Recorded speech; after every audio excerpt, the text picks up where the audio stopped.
Hello human geographers, we are back at it again this evening. Tonight, we're going to start our conversation about migration. But before we can investigate migration, we have to start with a more broad concept known as mobility. Mobility is all types of movement from one location to another, including temporary travel and migration. Mobility refers to all forms of movement, whether it is temporary or permanent, short distance or long. Human movement facilitates the diffusion of ideas and innovations.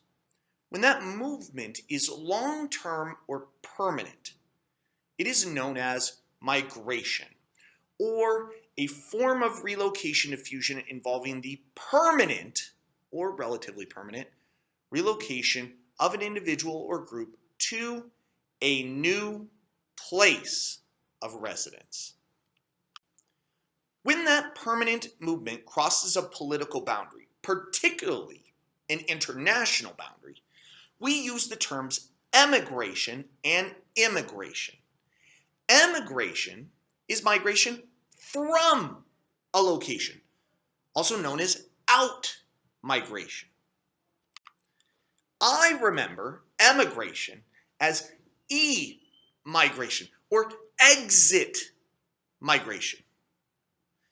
Immigration is migration to a new location, also known as in-migration. So immigration is in-migration. Immigration, in-migration. And we can compare emigration and immigration through net migration, which is the difference between in-migration and out-migration in an area. When emigration exceeds immigration, there is net out-migration, leading to a net loss in population. But when immigration exceeds emigration, there's net in-migration, leading to a net increase in population. Generally speaking, more developed countries tend to have net in-migration, while developing countries tend to have net out-migration. But there are a lot of factors that influence migration into or out of a particular area. So there's a model to examine the complex process that determines whether or not someone will migrate and where they will migrate to. There are two contrasting sets of factors that influence migration. Sociologist Everett Lee came up with the push-pull theory of migration. Push factors are reasons to move from a particular place. Essentially, they are negative circumstances about a person's present location. Pull factors are reasons to move to a particular place. These are the positive circumstances that may be appealing to potential migrants. Migrants perceive push factors more accurately than pull factors, since they're more familiar with their homeland than their potential destination.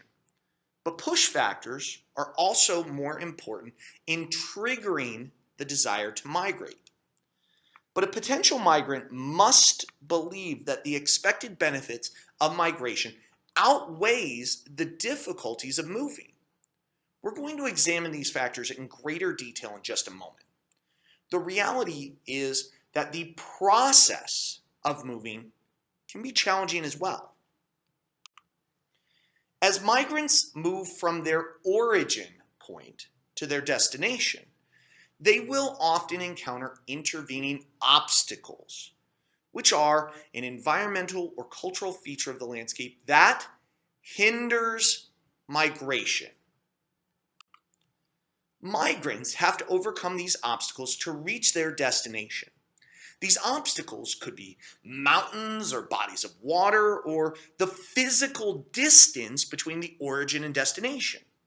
Countries may limit the number of migrants with strict immigration laws, or they may construct physical barriers to slow migration. Or migrants may simply run out of money en route to their destination. Regardless, there are obstacles that must be overcome to reach their destination. But along the way, they can also encounter intervening opportunities, which are the presence of a nearer opportunity that greatly diminishes the attractiveness of sites farther away. Finding a closer location that is cheaper than their intended destination may persuade migrants to redirect their plans. Maybe they find a job that pays more than their previous job, or they meet a partner and get married. Maybe they are pulled to an ideal environment or an ethnic enclave of people from their home country. Basically, if a migrant pauses their journey by choice, it is more of an opportunity than an obstacle. But the reality is that the decision to move is a difficult one, and it's rarely a simple process for the people who choose to move. As you saw on the last slide, there are many factors that influence the decision to migrate. Some are positive, some are negative, and some are neutral. Push factors tend to be negative factors about the source location, while pull factors, on the other hand, are positive factors about the destination. And these push and pull factors can be classified using our ESPN DC system. Many of the causes of migration, whether they're negatives that push someone to leave or positives that pull them to a particular location, can be economic, social, political, environmental, demographic, or cultural in nature. So let's look at some examples. Economic push factors can be poverty, low wages, high unemployment, or job loss that can drive people to leave an area. But high economic growth, job opportunities, higher wages, or the potential for seasonal work or career growth can pull people to an area. Social push factors could be high crime rates, gang violence, or lack of access to services like affordable health care. While safe and secure areas, abundant housing, or universal health care may pull people to a particular location. Political pushes could be war or conflict that may drive people to leave. If the government of a country or area is repressive and punishes dissent or free speech, people may leave. These individuals may be pulled to areas where there is peace and political freedom and where they have more political rights. Environmental pushes could be as simple as not liking the weather in a particular area, but it could be more intense, like drought or extreme heat. Natural disasters and outbreaks of disease can also drive people from a location. Climate change is expected to drive 50 million people from their homes by 2050, a potentially huge push factor. And people will be pulled to area with fertile land, pleasant climates, or beautiful scenery. Demographically, people may want to leave an area that has high total fertility rates that create pressure for jobs or resources. These same migrants may be pulled to areas with an aging population or low fertility rate, so there won't be as much competition. If there's an unbalanced sex ratio, for example, as we've seen in China, men may move where there are more prospects for marriage. Or, as we have seen, it could lead to a rise in human trafficking of women from countries like Cambodia, Vietnam, and Russia to China. Cultural pushes often focus on discrimination or persecution of religious or ethnic minorities. These migrants who suffer persecution will often flee to areas of safety and tolerance, or areas that share the same cultural values they do. But push and pull factors can also depend on a migrant's perspective. For example, a good school system is a strong pull factor for families with young children, but may be a push factor for retirees or individuals without kids who don't want to pay the high property taxes that typically fund the school system. So now that we've looked at a lot of different examples, take a couple minutes and label the rest of this table using our ESPNDC system. And then come up with some push and pull factor examples of your own. I'd like to hear about them back in class.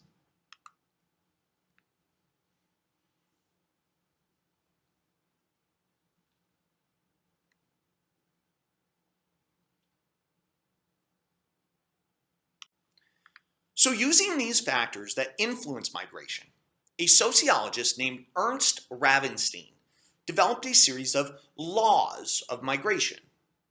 Ravenstein studied migration patterns using census data, particularly from Britain and the United States. And while he called them his laws on migration, they're really more like guidelines than actual laws.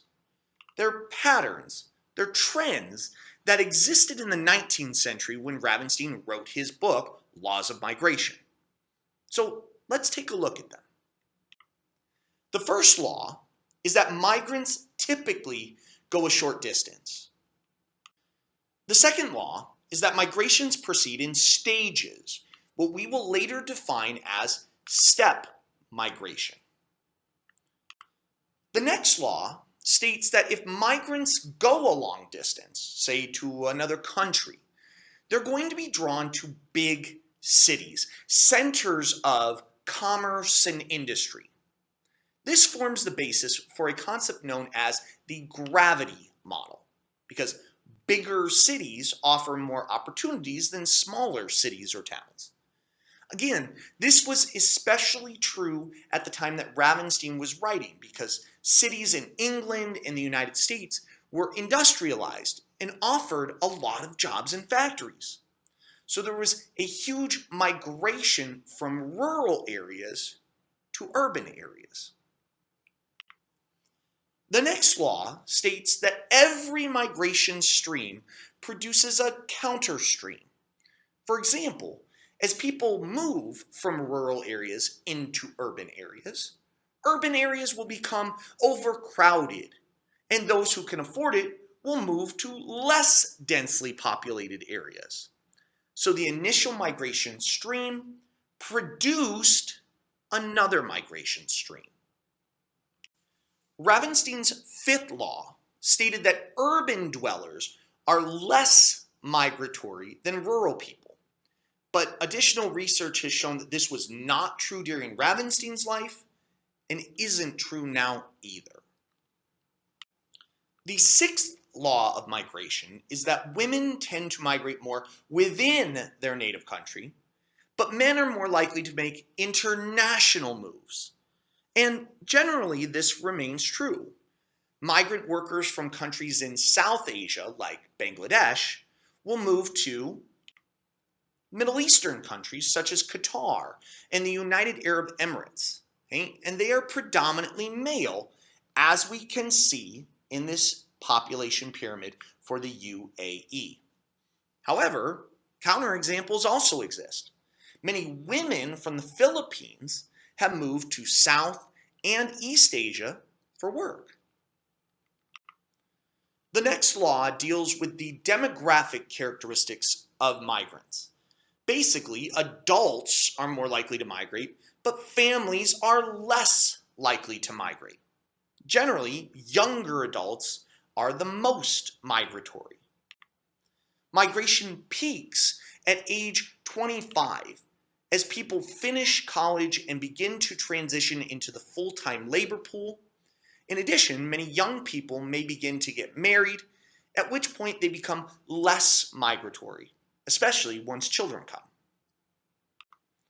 Law 8 states that urban areas tend to experience population growth more from in-migration than from natural increase. Which makes sense because rising urbanization has an inverse correlation with total fertility rate, while at the same time, urban areas are strong pulls for migrants seeking economic opportunities. Law 9 argues that as cities develop industry and transportation systems, more jobs will be created and the city will attract more migrants over time. This is another aspect of the gravity model.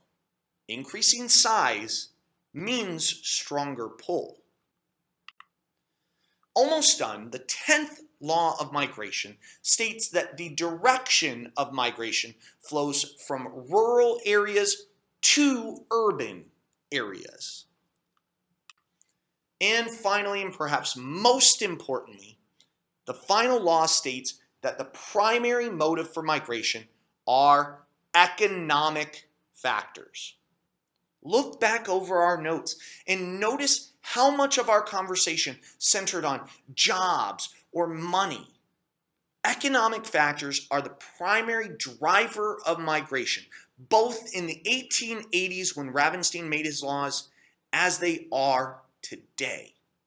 And that's where we will leave our conversation tonight. I'll see you all back in class. Have a good evening.